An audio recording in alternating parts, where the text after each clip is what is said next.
بسم الله الرحمن الرحيم. السلام عليكم ورحمة الله تعالى وبركاته. داود يا الملو بدن قدام ونسان كسر داود ورك جنالك سمرني سبنت من تفوق ضبط عن كسر قادرنا وحكم ذا حين بعنا قلها الشعب كرسوني ذيك النقضي رجل وزارة خير بدحوينها جمهورية الصومالية أو أقبلي كلن كيمانتها أي حلك قادرنا رجل وزارة خير ولبا حكومة ديسا مدحوين الدنيا أو قال كعي قارئ أو سوين اللي قصر دويه قد بدأ سيغ الله بكرة يا داود كده وده تنم وقال كان دوك سجل سبسكرايب لو شهر له وذاك saaxiib badada xildhibaanada golaha shacabka ayaa maanta waxa ay kalsoonidii kala noqdeen ra'iisul wasaaraha xukuumadda federaalka Soomaaliya Mudane Xasan Cali Khayre kulankaasi oo ka dhacay Villa Hargeysa ee magaalada Muqdisho ayaa waxa ay ka wada doonayeen golaha shacabka baarlamaanka federaalka Soomaaliya kulanka waxa shir gudoominaya gudoomiyaha golaha shacabka Maxamed Mursal Sheekh Cabdiraxmaan iyo waliba ku-xigeenadiisa isla markaana xarunta ay goobjoog ku hayeen 78 xildhibaana kulankan looga dooday ayaa waxa uu ahaa كدوديس الدراسة الله فيلي إن ذلك هيكون على الصومالية سنة كلامه كل يلباتن كلامه كل يلباتن يكودا إسلام كان يقول لك الدراسة أي برلمان كا ضد سي هرجينا لأن عكلا حلبان هذا قالها الشعب كا يقولوا كرسولدي كلا نقدر رئيس الوزراء خيره رئيس الوزراء حكومة الصومالية حسن علي خيره سيدا الشيء أنا قالها الشعب كا قدميها قالها الشعب كا محمد مرسل شيخ عبد الرحمن يا عاد قاعد نتاج الشيء إن أي كلا نقدين كرسولدي بقول صدوات اللي يشد حلبان كرسولدي أي على نقدي رئيس الوزراء حكومة الفدرالية الصومالية حسن علي خيره كل كاسي أي جوبجوكا أهينا بقول صدوات اللي يشد حلبان إنك كلا قدامك قالها الشعب كا يا مدحوين في البرنامج كذا البضي مقعبيس رئيس الوزراء عصب وبدل رئيس الوزراء حكومة الصومالية قداميها قالها الشعب كي برلمان الصومالي محمد مرسل شيخ عبد الرحمن أيام مدحوينها الصومالية محمد عبد الله في البرنامج كذا البضي إن وصام قعوا رئيس الوزراء عصب وبدل رئيس الوزراء ما أنت حلك لقى قادري حسن على خير وعو شيء بقول تضاعت حلبان حلك كقادرنا رئيس الوزراء حكومة الصومالية حسن على خير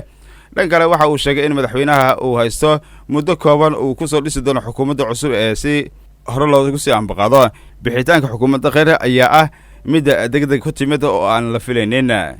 لأنك كلا مدحوينها دولة جوالات كبنتلان سعيد عبد الله الدنا يلقوا صور ربي اللي قصدوا ويا مقالة قال كعيو مدحوينها مامل كبنتلان يلقوا صدال لك كجسر بحي مقالة اللوسبرب أيها قلبت دي بقصة لابتي مقالة قال كعي حروت قبل كمدق مدحوين الدنيا أيها واحد قال كعيو كسر ويا مسؤولين قبل كمدق يلبى دقمة قال كعيو يلبى دولة بنتلان أي ولين يا البرشة غيبة هذا كلا دوانا madaxweynaha ayaa markii uu galkacyo soo gaaray ayaa waxa uu ka soo jeediyay hadal kooban waxa uu ugu mahad celiyay mas'uuliyiinta iyo waliba shacabka isku soo dhaweeyay ama soo dhaweynta weyn u sameeyay madaxweynaha dani ayaa waxa uu sheegay in uu maalmahan socdaal ku soo mariyay uuna doonayay inuu galkacyo kiima halkaas oo ay kaga qayb gali doonaan xuska munaasabada 1 Agoosto oo ku beegan markii la aasaasay maamulka Puntland dani ayaa muddooyinkii ugu dambeeyay ku sugnaa magaalada Luusamareeb isagoo halkaas kaga qayb galay shirkii madaxda dowlad goboleedyada waliba dowladda federaalka Soomaaliya ee halkaasi uga socday muddooyinkii ugu dambeeyay madaxweynaha dowladda federaalka Soomaaliya Maxamed Cabdullaahi Farmaajo ayaa lagu eedeeyay inuu doonayo inuu ka baxo heshiiskii Luusamareeb uu kula soo gaaray maamulada dowlad goboleedyada dalka siyaasi Cabdiraxmaan Cabdishakuur Warsame ayaa ku eedeeyay gudoonka golaha shacabka in ay doonayeen in muddo kordhiso ay u sameeyaan iyadana ogolaashaha ay ka haystaan madaxweyne Farmaajo waxa uu sheegay in aanan laga aqbali doonin qorshaha ay wadaan gudoomiyaha iyo waliba ku-xigeenkiisa ee golaha shacabka Cabdi Wali Sheekh Ibraahim Muday Maxamed Mursal Sheekh Cabdiraxmaan hogaamiyaasha xisbiga ayaa sidoo kale ka cadeeyay in madaxweynaha Farmaajo uu doonayo inuu ka baxo heshiiskii Luusamareeb ay ku eedeynayaan doonka golaha shacabka iyo waliba gudoomiyaha ku-xigeenkiisa koowaad oo muddo xiloodkooda ay ka harsantahay 3 bilood ayaa doonayay inay muddo kororsi sameeyaan waxayna ogolaasho ka haystaan madaxweynaha Jamhuuriyadda Soomaaliya Maxamed Cabdullaahi Farmaajo rabitaanka iyo waliba heshiiskiisa Luusamareeb ay ka soo baxay midka laga filayo in madaxweynaha iyo waliba gudoomiyaha golaha shacabka ay halkaas isku fahmeen in doonayaan in muddo kordhin ay si sameeyaan waxayna doonayaan in ay ansixiyaan qorshaha muddo kordhin oo guddiga doorashada ay u soo jeedinayaan kadib markii xukuumadda eedeymo loo soo jeediyo oo mooshin gacan taagana xilka laga qaaday ra'iisul wasaare Xasan Cali Khayre ujeedka ugu weyn ee gudoonka golaha shacabka waa in ay la burburiyo natiijooyinka ka soo baxay shirkii Luusamareeb oo ay Soomaalidu iyo waliba beesha caalamka taageero gaar ah u muujinayay dowladda Mareykanka iyo waliba midowga Afrika sidoo kale ay taageero waxa kale oo ay doonayeen in ay carqaladayaan shirka loogu balansan yahay 15 Agoosto ee isla Luusamareeb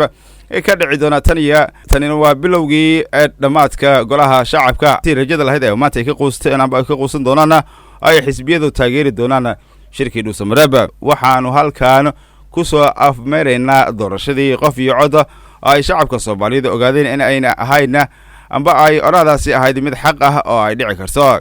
shaki kuma jiro in shirka dhuusamareeb uu ogolaanayo waxaana shacabkan ka codsanaynaa in xildhibaanada ay fursad siiyaan doorashada si ay ku heli karaan go'aamin karaan amniga wiliba mas'uul daacada